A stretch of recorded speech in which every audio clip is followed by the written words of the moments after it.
Hello guys, welcome back to our channel. நான் உங்கள் குடி. நம்ம சேனலில் எதை பற்றி வீடியோ நிறைய வரும்னு பார்த்தீங்கன்னா ட்ராவல் கண்டென்ட் தான் அதிகமாக போடுவோம். அதோட நம்ம இந்த வண்டியை வச்சு தான் நிறையா தூரம் ட்ராவல் பண்ணியிருக்கோம். ஒரு 70,000 கிலோமீட்டர்ஸ் வச்சு நம்ம கம்ப்ளீட் பண்ணிட்டோம். இதோட ஓனர்ஷிப் ரிவ்யூ கிட்டத்தட்ட ஒரு 3 வருஷம் நம்ம இந்த வண்டி யூஸ் பண்ணியிருக்கோம். இதோட ஓனர்ஷிப் ஃபுல் டீட்டெயிலும் உங்களுக்கு தர, இதில் என்ன ப்ளஸ் இருக்குது என்ன மைனஸ் இருக்குது அப்படின்றது எல்லாம் இந்த வீடியோவில் ஃபுல்லாக பாருங்கள். நீங்கள் எடுக்கிற அந்த புது வண்டியிலையும் இருக்கிற கொஞ்சம் இதை வந்து நான் சொல்கிறேன். ஏன்னா இது BS6 தான். BS6 இதோட மாடல் அப்டேட் ஆயிடுச்சு. இதோட அப்டேட் ஆன மாடலை பற்றி நான் கொஞ்சம் டீட்டெயில்ஸ் நான் கொடுக்குறேன். மறக்காமல் இந்த வீடியோ ஃபுல்லாக பாருங்கள். அதாவது இது வந்து பார்த்தீங்கன்னா வண்டி SP125 கைஸ் ஃபுல்லாக நம்ம வந்து மாடிஃபை பண்ணி வச்சுருக்கோம். இந்த வண்டி கிட்டத்தட்ட ஒரு 3 வருஷம் யூஸ் பண்ணுறேன் கைஸ். 3 வருஷத்தில் ஒரு 70,000 கிலோமீட்டர் ஓட்டிட்டோம். ஓட்டினதில் உங்களுக்கு என்ன ப்ளஸ் என்ன மைனஸ் அப்படின்றத பற்றி ஃபுல்லாக டீட்டெயிலாக சொல்கிறேன் கேளுங்க. அதாவது இந்த வண்டியில் பார்த்தீங்கன்னா கிட்டத்தட்ட ஒரு 70 மைலேஜ் வரும்னு கம்பெனியில் சொன்னாங்க. ஆனால் 70 மைலேஜ்லாம் வரல. எனக்கு தெரிஞ்சு இது 60-65 தான் கைஸ் வருது. சிட்டியில் 60 வரும், ஹைவேஸில் 65 தரும் கைஸ். ஆனால் 70 மைலேஜ் தர அளவுக்கு நீங்கள் இந்த வண்டி ஓட்டணும்னா எக்கனாமிக் ஸ்பீட்லேயே தான் மெயின்டைன் பண்ணணும். அதாவது ஒரு 60, 50 அந்த மாதிரி ஸ்பீடில் போனீங்கன்னா தான் இந்த 70 மைலேஜ்லாம் தரும். மற்றபடி இந்த 80, 90 அந்த மாதிரி போனீங்கன்னா ஒரு 65 to 60 மைலேஜ் வரும் கைஸ். இது வந்து பார்த்தீங்கன்னா இந்த பிரேக் ஒரு கம்ப்ளைண்ட் இருக்குது கைஸ். பிரேக்கில் வந்து என்னென்னு பார்த்தீங்கன்னா பேக் பிரேக்கோ ஃப்ரண்ட் பிரேக்கோ அட் டைமில் பிடிக்குதுல, அதனால் பிரேக் நீங்கள் யூஸ் பண்ணக்குள்ள பேக் பிரேக் வந்து உங்களுக்கு கம்மியாக இருக்க மாதிரியே இருக்கும். நிறைய பேர் வந்து அதான் கேட்குறாங்க, ஏன்னா வண்டியில் பிரேக் பின்னாடி பிரேக் பிடிக்க மாட்டேங்குது அப்படின்றாங்க. உண்மையாலுமே வந்து பின்னாடி பிரேக் பிடிக்குது. அதில் என்ன ஒரு பிரச்சனைன்னு பார்த்தீங்கன்னா அது இந்த பிரேக் வந்து நல்லா ஹார்ஷாக வந்து அமுத்தக்குள்ள மட்டும்தான் வந்து பிரேக் ஃபுல்லாக பிடிக்குது. அது ஒரு பிரச்சனை இருக்குது. இன்னொரு பிரச்சனைன்னு பார்த்தீங்கன்னா எல்லா ஹோண்டா இந்த SP125லுமே இந்த பிரச்சனை நிறைய பேர் ஃபேஸ் பண்ணிட்டாங்க. இந்த கீர் ஷிஃப்டிங் ப்ராப்ளம் தான். இந்த கீர் ஷிஃப்டிங் ப்ராப்ளம் வந்து பார்த்தீங்கன்னா ஒரு சில டைம் கீர் உருவாமல் போகிறது, இந்த மாதிரி விஷயம்லாம் நிறையா வருதுன்னு நம்மக்கிட்ட வந்து நிறைய பேர் கேட்டாங்க. அது நானும் வந்து இந்த விஷயத்தை வந்து ஃபீல் பண்ணியிருக்கேன். நான் ஷோரூமில் கொடுத்தேன், சர்வீஸ் பண்ண கொடுக்கலாம் வந்து சொல்லி கொடுப்பேன். பட் இருந்தாலும் நீங்கள் சர்வீஸ் பண்ணி கொடுக்குற ஒரு 10 நாள் நல்லாயிருக்கும். அதுக்கப்புறமேட்டு மறுபடியும் அந்த பிரச்சனை வருது. இப்பயுமே அந்த பிரச்சனை வந்துட்டு தான் கைஸ் இருக்குது. எனக்கு தெரிஞ்சு சர்வீஸ் பண்ணக்குள்ள கொஞ்சம் நீட்டாக இருக்கிற மாதிரி தோணுது கைஸ். ஆனால் இது பிரச்சனை வந்து எல்லா வண்டியிலுமே வந்துருக்குது. அதை விட்டுருங்க கைஸ். கிட்டத்தட்ட பார்த்தீங்கன்னா ஒரு 70,000 கிலோமீட்டர் ஓட்டியிருக்கேன். இந்த 70,000 ஓட்டி இருக்கிறத பற்றி நான் காட்டுறேன். இங்கே பாருங்கள், 70,354 கிலோமீட்டர் ஓட்டிருக்கு கைஸ். இது எல்லாமே வந்து பார்த்தீங்கன்னா நம்ம சிட்டிக்குள்ளே ஹைவேஸ் ஹில்ஸ்னு அதிகபட்சம் ஹில்ஸ் தான் கைஸ் ஓட்டியிருக்கோம். ஏன்னா நம்ம அதிகமாக டூரிங் பண்ணுறதுனால நம்ம வந்து அதிகமாக ஹில்ஸில் தான் கைஸ் ஓட்டியிருக்கோம். இப்போ கூட வந்து வண்டி வந்து நேற்று பாலக்காடு போயிட்டு வந்துச்சு. அந்த அளவுக்கு வந்து பார்த்திங்கன்னா வண்டி டெய்லி ஓடிட்டே தான் இருக்குது. ஒரு நாளைக்கு 100 கிலோமீட்டர் ஓடுது. பட் இருந்தாலும் நம்மளுக்கு இன்ஜின் நாய்ஸ் எதுவுமே கொஞ்சம் கூட மாறல. நீங்கள் எந்த அளவுக்கு சர்வீஸ் பண்ணுறீங்களோ அந்தளவுக்கு தான் கைஸ் வந்து வண்டி அந்த இன்ஜின் நாய்ஸ் மாறாமல் இருக்கும் கைஸ். இந்த வண்டியில் பார்த்தீங்கன்னா பிரேக் வந்து இப்போ ஒரு பர்ஃபெக்டான பிரேக் கைஸ். முன்னாடி வந்து பார்த்தீங்கன்னா நல்லா ஒரு அடித்த உடனே நிற்கிற அளவுக்கு ஒரு நல்ல ஒரு பிரேக்கிங் சிஸ்டம் தான் கொடுத்துருக்காங்க. அதனால் உங்களுக்கு எந்த பிரச்சனையும் வராது. இன்ஜின் வந்து பார்த்தீங்கன்னா ஒரு 125cc கைஸ். 125cc வந்து பார்த்தீங்கன்னா ஒரு லாங்கு சிட்டி யூசேஜுக்கு பார்த்தீங்கன்னா இந்த பைக் ஒரு அருமையான வண்டி. ஏன்னா நான் இது வரைக்கும் லாங் யூஸ் பண்ணது எல்லா இதுவுமே வந்து பார்த்தீங்கன்னா எந்த பிரச்சனையும் இல்லாமல் ஓட்டியிருக்கேன். மற்றபடி இதில் என்ன ஒரு பிரச்சனை வரும்னா நீங்கள் லாங் யூஸ் பண்ணலாம். லாங் யூஸ் பண்ணக்குள்ளே வந்து பார்த்தீங்கன்னா ஒரு 80 இல்லைன்னா மேக்ஸிமம் வந்து பார்த்தீங்கன்னா ஒரு 100 கிலோமீட்டர் கைஸ். 100 கிலோமீட்டருக்கு ஒரு வாட்டி வந்து நிறுத்தி இன்ஜின் கூல் ஆனதுக்கப்புறம் எடுத்துகிட்டு போங்க. ஸ்பீடு வந்து பார்த்தீங்கன்னா எவ்வளோ மெயின்டைன் பண்ணுறீங்கன்னா ஒரு 90 to 80 இல்லைன்னா 100லாம் நீங்கள் போகிற மாதிரி இருந்தால் அது ஒரு 50 கிலோமீட்டர்ஸ் இல்லை 60 கிலோமீட்டர்ஸ் ஒன்ஸ் நிறுத்தி தான் போகிற மாதிரி இருக்கும். நீங்கள் 100 போகிறதுனால என்ன பிரச்சனை வருதுன்னு நான் பின்னாடி சொல்கிறேன். நீங்கள் வந்து பார்த்தீங்கன்னா ஒரு 100 கிலோமீட்டர்ஸ்க்கு ஒரு வாட்டி நிறுத்தி 100 கிலோமீட்டர்ஸ் தான் அதிகபட்சம். அந்த அளவுக்கு தான் வந்து கெப்பாசிட்டி. அதுக்கு மேலே நீங்கள் போனீங்கன்னா இன்ஜின் ஓவராக ஹீட் ஆக ஆரம்பிச்சிடும். நீங்கள் அந்த ஹீட்டை காலையிலே ஃபீல் பண்ணுவீங்க. 100 கிலோமீட்டர்ஸ்க்கே ஒரு ஹீட் வந்து உங்கள் காலில் ஃபீல் ஆகும். அதோட பயங்கரமான ஒரு ஹீட் வந்து இன்ஜினில் ஃபீல் ஆகும்.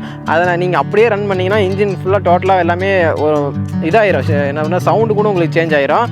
அதனால் சொல்கிறேன். டயர் வந்து பார்த்தீங்கன்னா 2 டயருமே, அதாவது ஃப்ரண்ட் டயருமே நான் ஆல்ட்ரு பண்ணிட்டேன் கைஸ்.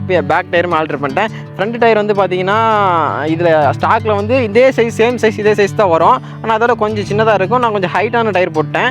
பின்னாடி வந்து பார்த்தீங்கன்னா இது வந்து பார்த்தீங்கன்னா பல்சரோட டயர் கைஸ். பல்சருக்கு யூஸ் பண்ணுற டயரு. ஆனால் வந்து இப்போ ஆஃப் ரோட் டயர் மாதிரி ஒரு மாதிரி பேட்டர்ன்லாம் வந்து பார்த்தீங்கன்னா இதாக இருக்க மாதிரி வந்து வாங்கி போட்டேன்.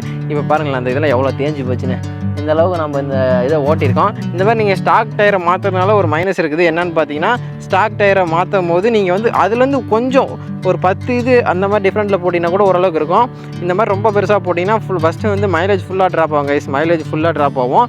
ரெண்டாவது இது வந்து பார்த்தீங்கன்னா மைலேஜோட அதான் இங்கே பாருங்கள் உள்ளார இந்த இடத்துல தெரியுதுங்களா, அங்கே வந்து பார்த்தீங்கன்னா நீங்கள் 2 பேர் யாராவது வெயிட் போட்டு ஓட்டக்குள்ளே பார்த்தீங்கன்னா ஃபுல்லாக அங்கே போய் டயர் மேலே உரச ஆரம்பிக்குது.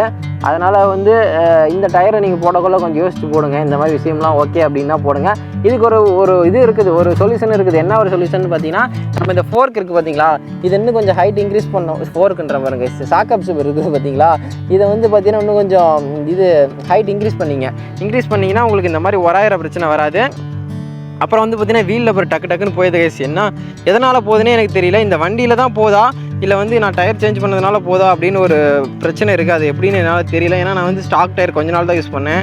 அதுக்கப்புறமேட்டு ஸ்டாக் டயர் கழட்டி போட்டு நான் உடனே இதை மாற்றிட்டதுனால எனக்கு இந்த பிரச்சனை மட்டும் எதனால தான் வருதுன்னு தெரியல. சப்போஸ் இந்த வீடியோ பார்த்துருக்கேன் நீங்களும் SP120 வச்சுருந்தீங்கன்னா இந்த பிரச்சனை வந்துச்சுன்னா நீங்கள் வந்து எனக்கு கமெண்ட் பண்ணுங்கள். நம்ம அது என்னன்னு பார்த்துக்கலாம். எனக்கு தெரிஞ்சுக்கிறேன் தெரியாத விஷயத்த. கைஸ் அடுத்தது வந்து பார்த்தீங்கன்னா இதோட சீட்டு கைஸ். இதோட சீட்டோட கம்ஃபர்ட் வந்து எந்த அளவுக்கு இருக்குதுன்னு பார்த்தீங்கன்னா இது வரைக்கும் எனக்கு வந்து ஓகேவாக தான் இருக்குது. ஆனால் ரொம்ப வந்து இதில் லாங் போகக்குள்ள எல்லாம் எரியும். நீங்கள் டிக்கி கொஞ்சம் ஃபயர் ஆகும்.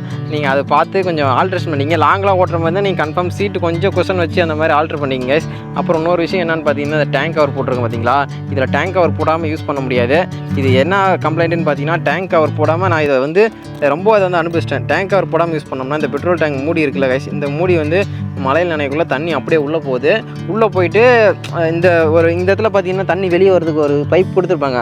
அந்த பைப் வழியாக வெளியே வரமாட்டேனுது. வருது, அதில் வர்றது இல்லாமல் உள்ளேயும் இந்த டேங்க்குள்ளேயும் தண்ணி போயிடுது. தண்ணி போகிறதுனால பார்த்தீங்கன்னா ஃபுல்லாகவே வந்து இன்ஜினில், அதாவது இன்ஜின் அந்த பெட்ரோல் பம்ப் வரைக்குமே தண்ணி போயிடுச்சுன்னா நம்ம வண்டி ஃபுல்லாக ஸ்டார்ட் ஆகாது.